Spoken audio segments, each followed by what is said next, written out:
So this video is going to be an opinionated piece on what I honestly think about financial freedom. Now, this topic briefly came up in my past Ask Me Anything livestream, but we didn't really get a chance to go in depth into the subject. The information in this video is not going to be based on any calculations or financial projections of wealth or savings, none of that stuff. This video is mostly going to be about my personal experience and philosophy surrounding money and why financial freedom is important to me.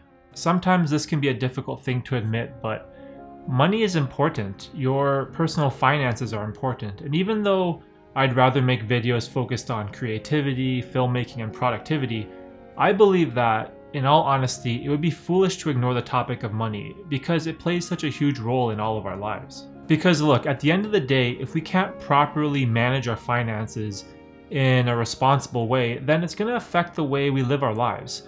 You know, it just will. And not having enough money to pay your bills, support your family, is a horrible position to be in that will undoubtedly lead you to despair. Now, I believe it's important for myself, or even just like all of us in general, to reflect on our decisions and tackle the question of why. You know, like, why do we do what we do? Why do we want the money so bad? Why do we want to be financially free? And this question of why is very important that I think you should ask yourself. I'm going to do my best to answer these questions from my perspective. Just be mindful that this information is coming from my own personal experiences. I've said this before in previous videos, but I don't have any background education in personal finance or money or savings, like none of that stuff. I'm just a dude on the internet that likes to share his ideas on things that I find interesting. So if you are in debt or you're struggling financially, I urge you to please seek out a financial advisor or some kind of trained professional and be mindful of your future purchases. What does financial freedom mean to you? Okay, so let's get started. For myself personally, financial freedom is having the ability to choose work I love rather than choosing work for money. Now, currently I'm at a point in my life where I've accumulated a certain amount of monthly expenses that are required to maintain my standard of living. But by no means do I have or live an extravagant lifestyle, but I still value the ability to live comfortably. I added up all my bills and it did seem a little bit on the high side, but once you factor in your mortgage or rent combined with, all the other bills you have like property taxes, electricity, water, heating, insurance, car payment, internet, your phone, and even just like food, the cost can get out of control. Unfortunately, the cost of living where I live has skyrocketed in recent years, and it's becoming incredibly difficult just to be part of the middle class. There was this one article I read recently which said that the average middle class income for Toronto in 2020 was something like $135,000 per year. And that's just for one person. The crazy thing about this is that my wife and I are nowhere close to this kind of income, even with both of us combined. However, we do live a fairly frugal lifestyle and we don't have cable TV, Amazon Prime, or buy any expensive clothes. And even the car we bought was a base model SUV that had no options. I think it just came off a 2-year lease, and that ended up saving us a lot of money. And the only big expenses that we've probably had, in the past couple of years is the amount of money that I've invested into camera gear. And this is mainly for my videography hobby and all this YouTube content creation stuff. So my reasoning for pursuing financial freedom is very specific. I'm not in it for the fame or fortune or whatever notoriety this would get me. To be perfectly honest, I don't really care about all those things. I just don't.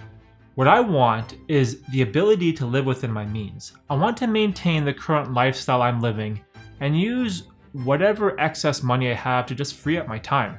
Now, this can be just free from all the financial burdens and bills of life. And I just want to be able to spend the rest of my life working on creative projects that I love. How do you achieve financial freedom then? Okay, so this is going to vary depending on your goals and how you personally define financial freedom. Maybe you want the option to just retire early and quit your day job. Or maybe you're on the side where you just want to get out of debt. Like, who knows? This part is totally reliant on you.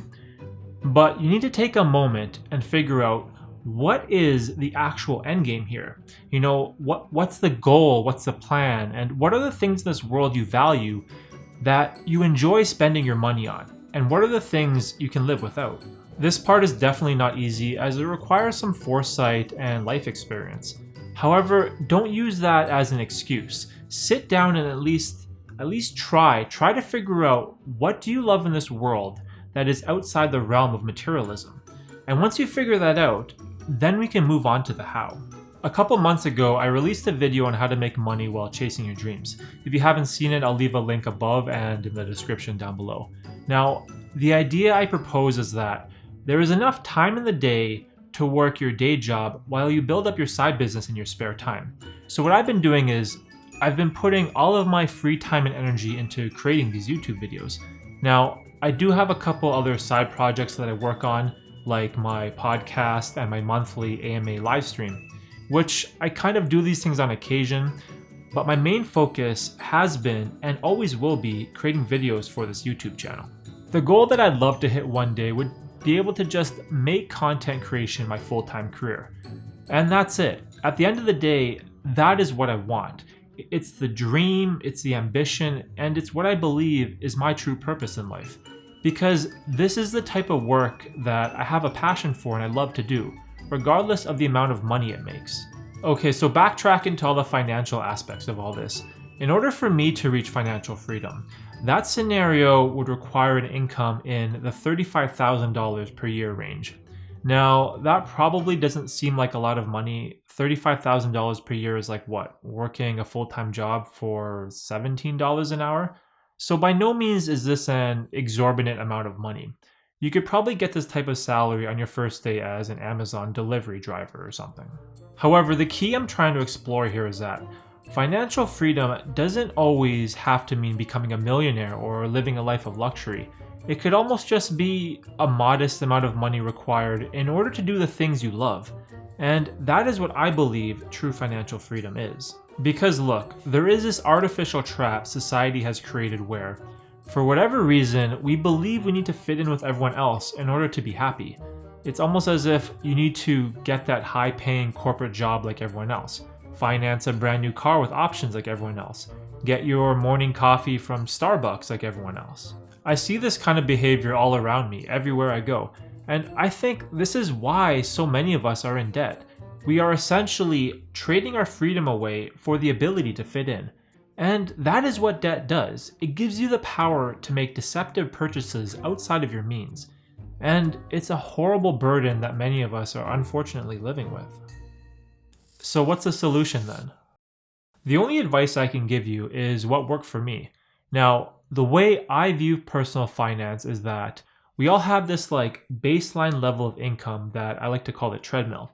You don't have any debt, but on the other hand, you don't really have any excessive wealth. It's like the money comes in and then the money goes out, and you're kind of left on this perpetual treadmill of living paycheck to paycheck.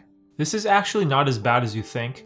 I read a study once that said up to 80% of all Americans and Canadians have some form of consumer debt.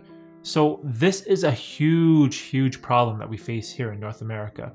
So if you are at this baseline level of income where you don't have any debt, but you also don't have any savings, at least you have some options available to you in order to get your finances on the right track and make a plan for your future. And this was the position I was in as a young man about 15 years ago. Now, fortunately for me, I somehow avoided the financial burden of student debt. I also never bought a brand new car, and I lived with my parents until I was 30. I know some people are afraid to admit that, but I just don't care, and that's the truth. So for the longest time, I was on that perpetual treadmill. I was never in debt, but I was never really making any progress with my net worth. It took me a while to figure this out, but I noticed this parallel between the amount of money I earned and the amount of money that I spent. It was like as one went up, the other went up with it as well. And for no good reason. There wasn't anything significant going on in my life. There weren't any emergency purchases, unexpected medical bills, or anything like that. I was just buying more stuff because I was making more money. This seems super obvious, but for whatever reason, I couldn't link the two together. And I was always left wondering, where did all my money go? Now, this was a question that sparked my interest in personal finance, and I began to dig deep into my bank statements. I wanted to find out, where was all my money going? This is extremely important because human beings are notoriously bad at estimating numbers. The first thing I wanted to know was how much money I spent on eating out, and I figured in a month, I probably spent like $10 here and there on coffee and donuts, like $15 at McDonald's and fast food or something, and then maybe like a $30 all-you-can-eat dinner like once a month or something like that. So when I was estimating these numbers, it was something like $700 per year if I had to guess. Once I added everything up, that number was well over $1,500, which was more than double than what I thought. And this was really alarming to me because if I'm wasting that much money on eating out, what does the rest of my spending habits look like? So what I did was I sat down and looked at all the things that I spent my money on, and I asked myself, which one of these can I cut back on and which ones do I want to keep? Because you can't really eliminate everything, right? It's just not sustainable in the long run. There has to be some sort of balance. I learned this lesson from reading Ramit Sethi's books on personal finance. He tries to pinpoint the purchases in his life that bring him value and happiness, and he cranks his spending way up on those things. But at the same time, he also pulls his spending back on the things that he doesn't care about. So using myself as an example, expensive coffee, fancy cars, and designer clothes are three things that I just don't care about anymore. I just don't. They don't mean anything to me. So I pull my spending way back on all three of those things. And right now, I brew my coffee at home, I bought a used car, and I pretty much wear the same plain t-shirt every day. And in all honesty, it feels great. I just don't care what other people think of me when it comes to material possessions. It used to bother me in the past when I was a lot younger, but man, as you grow up and get older, you realize how insignificant all those things are in your life. And the way I justified this was, if I don't have a passion for cars, or if I don't enjoy fashion in any way, then why would I spend extra money on it? From my point of view, it just doesn't make any sense. I believe this is why minimalism is becoming more and more popular in society. And even things like living in a van or investing in tiny homes, there is this shift people are making towards the simplistic, where less is more. And your motto is kind of like, spend less money and own less stuff. This way, you won't be consumed by the materialistic lifestyle that so many people are entrapped by. Earning more versus spending less. Even though I'm a firm believer of living a frugal lifestyle, I think the true path to financial freedom lies somewhere in the middle, between earning more and spending less. There are times where we get this idea in our head that we can only do one or the other, and I'll always stress this. There is more than enough time in the day to do something outside of your 9 to 5. You need to just be willing to put in the work. Even if it's just, staying late to do some extra overtime or hours, picking up an extra shift or a part-time job on the weekends, every little bit will help over a long period of time. The same is also true when it comes to your spending habits, which is why I think it's important to take an objective look at your finances as a whole and find a way to do both. In a sense, this is actually very similar to how weight loss works, if this analogy makes any sense. But when you think about the concept of losing weight, initially what comes to mind is diet and exercise. Usually, in order to get the best results, you need to do both of these things together. If you want to lose weight, eat less and exercise more. If you want to reach financial freedom, spend less and earn more. This may seem like an oversimplistic approach to money, but like I said earlier, these are some of the ideas and concepts that I've adopted over time. And by no means am I saying that everyone should manage their finances like this, as we all have clearly different objectives and goals in life. In closing, hopefully you guys gained something of value from my perspective and past experiences when it comes to personal finance. But I think overall as a whole, the most important thing you can do is to sit down and ask yourself, what do I want to do in this life? And how am I going to get there financially?